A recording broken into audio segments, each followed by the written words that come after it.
एक ऐसी मार्केट उथल-पुथल जिसने लिटरली सभी की उम्मीदों पर पानी फेर दिया। मई 2026 के बीजिंग समिट के ठीक बाद प्रेशियस मेटल्स मार्केट में एक ऐसा जबरदस्त तूफान आया जिसका किसी ने अंदाजा भी नहीं लगाया था। तो आज के इस एक्सप्लेनर में हम इस पूरे मार्केट ब्रेकडाउन के पर्दे के पीछे की सच्चाई को समझेंगे।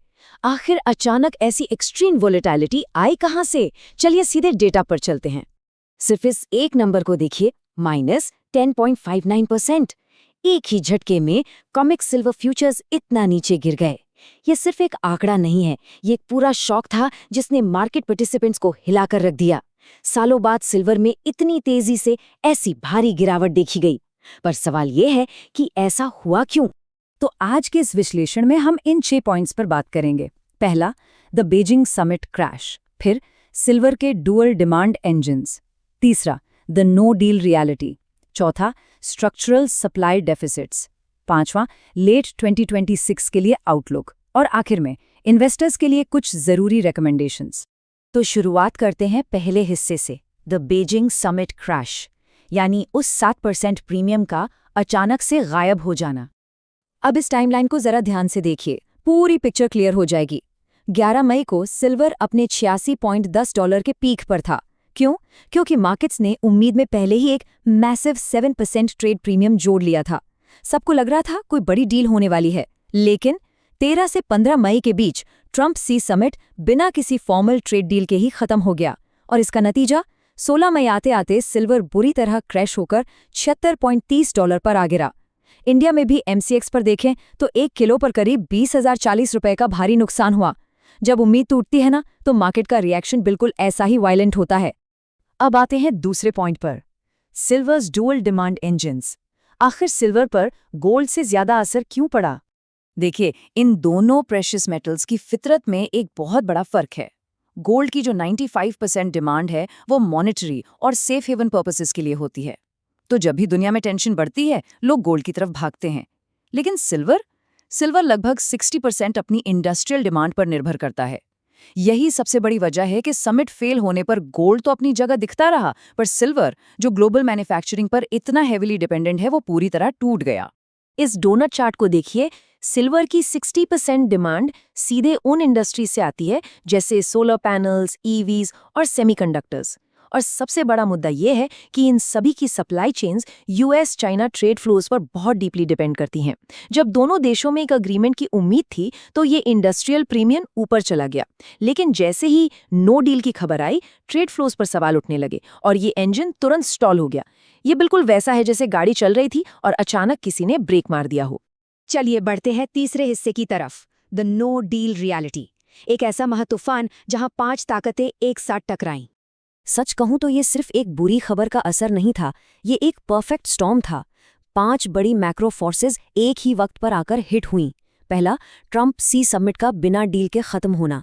दूसरा, US प्रोड्यूसर प्राइस इंडेक्स 6% पर पहुंच गया, पिछले 4 सालों में सबसे ज्यादा, मतलब महंगाई काफी बढ़ रही है। तीसरा, ट्रेजरी यील्ड स्पाइक होकर 4.544% हो गए। चौथा, केविन वॉश को नया फेड शेयर अनाउंस कर दिया गया। और पांचवा, US डॉलर का अचानक से मजबूत होना। इन 5 फैक्टर्स ने मिलकर मार्केट के सेंटिमेंट्स को पूरी तरह पलट दिया और उस इंडस्ट्रियल प्रीमियम को लिटरली कुचल कर रख दिया।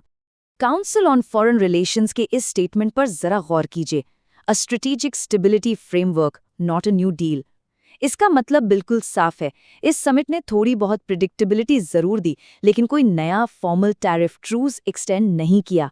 और जो रेयर अर्थ मिनरल्स की सप्लाई स्क्वीज चल रही थी, उसका भी कोई सॉलिड हल नहीं निकला। मार्केट्स को जिस खुली ट्रेड डील की उम्मीद थी, वो बिल्कुल नहीं मिली और इस नाराजगी का असर सीधा हमें कीमतों पर दिखा। अब आते हैं चौथे और बहुत ही अहम सेक्शन पर, स्ट्रक्चरल सप्लाई डेफिसिट्स, वो अनदेखा आधार जो कीमतों को गिरने से रोके हुए है। तो ये स्ट्रक्चरल डेफिसिट आखिर भला क्या है? सिंपल शब्दों में ये तब होता है जब लगातार हर साल फिजिकल सिल्वर की डिमांड नई माइनिंग और रीसाइक्लिंग से आने वाली सप्लाई से कहीं ज्यादा हो। इस गैप को भरने के लिए मजबूरन जो एग्जिस्टिंग पुरानी इन्वेंट्रीज हैं उन्हें खर्च करना पड़ता है। और मजेदार बात यह है कि यही वो फैक्टर है जो सिल्वर मार्केट को बिल्कुल फ्री फॉल से बचाता है। फिजिकल सिल्वर का अपना एक वैल्यूएशन फ्लोर बन गया है, एक ऐसा मजबूत बेस जिसे डेली न्यूज साइकिल या डिप्लोमेटिक बातचीत से कोई खास फर्क नहीं पड़ता। अगर हम वर्ल्ड सिल्वर सर्वे का ये डेटा देखें तो मार्केट लगातार छठे साल डेफिसिट में चल रहा है। 2026 के लिए प्रोजेक्टेड डेफिसिट है 46.3 मिलियन आउंसेस और उसके मुकाबले नई माइन सप्लाई की ग्रोथ पूरे साल के लिए सिर्फ और सिर्फ 1%। ये मैसिव गैप दिखाता है कि सप्लाई सच में कितनी ज्यादा कंस्ट्रेंट है। ऐसी स्थिति में पेपर मार्केट में चाहे जितना भी शॉर्ट टर्म उतार चढ़ाव आए, लॉन्ग टर्म फिजिकल डिमांड एक अनसीन फ्लोर क्रिएट कर रही है जिसे तोड़ना वाकई बहुत मुश्किल है। अब ग्लोबल के साथ साथ लोकल लेवल पर भी देखना जरूरी है। जैसे इंडिया में 15% इंपोर्ट ड्यूटी लगती है। इस ड्यूटी का फायदा ये होता है कि इंटरनेशनल एक्सचेंजेस पर भले ही कितनी भी बड़ी गिरावट आए, इंडिया के डोमेस्टिक प्राइसेस स्ट्रक्चरली ऊपर ही रहते हैं। मतलब लोकल बायर्स के लिए एक ऐसी जमीन तैयार हो जाती है जिसके नीचे दाम का गिरना ऑलमोस्ट नामुमकिन हो जाता है। ये लोकल पॉलिसी एक तरह से ग्लोबल वीकनेस को एब्जॉर्ब करने का या कुशन करने का काम करती है। तो आगे क्या? सेक्शन 5 में हम बात करेंगे आउटलुक फॉर लेट 2026। आने वाले वक्त में वैल्यूएशंस और क्या सिनारियोज हो सकते हैं। 659 इस नंबर को ध्यान रखिएगा। ये करंट सिल्वर टू डाउ रेशियो है। ये मैट्रिक हमें बताता है कि स्टॉक मार्केट या इक्विटीज के मुकाबले सिल्वर की आखिर क्या वैल्यू चल रही है। 2020 में ये रेशियो 1580 के आसपास था और अब कंप्रेस होकर 659 पर आ गया है। लेकिन हिस्टोरिकली देखें तो ये रेशियो वापस 18 से 50 की रेंज में लौटता है। आसान भाषा में कहें तो सिल्वर अपनी हिस्टोरिकल रियल वैल्यू के हिसाब से आज भी काफी सस्ता है। ये एक बहुत बड़ा इशारा है कि सिल्वर अभी भी अपने अनहिस्टोरिकल एक्सट्रीम से नॉर्मलाइज होने के फेज में ही है। लेट 2026 के आने वाले महीनों के लिए हमने यहाँ 3 clear month on month scenarios रखे हैं। अगर इन्फ्लेशन स्टिकी रहता है और इंटरेस्ट रेट्स फ्लैट रहते हैं तो उसको हम कहेंगे ग्रेजुअल कंप्रेशन, जहां प्राइसेस धीरे धीरे 111 से $125 के बीच जा सकते हैं। लेकिन अगर अगले कुछ महीनों में इन्फ्लेशन 4% क्रॉस कर दे और रेट कट्स हो जाए तो होगा एक्सेलरेटेड कंप्रेशन। यहाँ प्राइसेस तेजी से शूट करके $133 से $200 तक पहुंच सकते हैं। और तीसरा सिनेरियो, अगर डिसइन्फ्लेशन आता है तो प्राइसेस वापस गिरकर $50 से $63 पर स्टैग्नेशन फेज में जा सकते हैं। तो मार्केट की आगे की दिशा तय करने के लिए ये फ्रेमवर्क सच में बहुत हैंडी होने वाला है। आखिर में आते हैं सेक्शन 6 पर, रेकमेंडेशंस फॉर इन्वेस्टर्स। इन सभी मार्केट उतार चढ़ाव के आगे हमें क्या देखना चाहिए? करंट मार्केट वॉलेटिलिटी में पैनिक करने के बजाय एक एक्शनेबल अप्रोच चाहिए।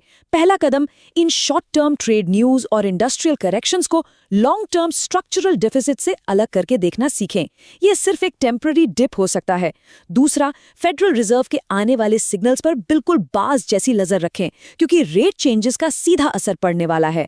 और तीसरा, सबसे जरूरी, ग्रीन एनर्जी ट्रांजिशन की वजह से जो डिमांड बढ़ रही है उस पर फोकस बनाए रखें क्योंकि फिजिकली सिल्वर की जो कमी चल रही है वो रातों रात ठीक नहीं होने वाली। तो इस एक्सप्लेनर को हम एक बहुत ही इंटरेस्टिंग सवाल के साथ यहाँ एंड करेंगे। क्या मार्केट वाकई ग्रीन एनर्जी ट्रांजिशन के लिए फिजिकल सिल्वर की इस एब्सोल्यूट रिलायंस को मिसप्राइस कर रहा है? एक तरफ लगातार रुकती हुई माइन सप्लाई है और दूसरी तरफ रैपिडली बढ़ती टेक्नोलॉजिकल डिमांड। इन दोनों ताकतों का ये टकराव आने वाले वक्त में आखिर क्या रूप लेगा, इस पर जरूर विचार कीजिए। आज के इस डीप डाइव में इतना ही। आगे भी इन ट्रेंड्स पर नजर बनाए रखिए।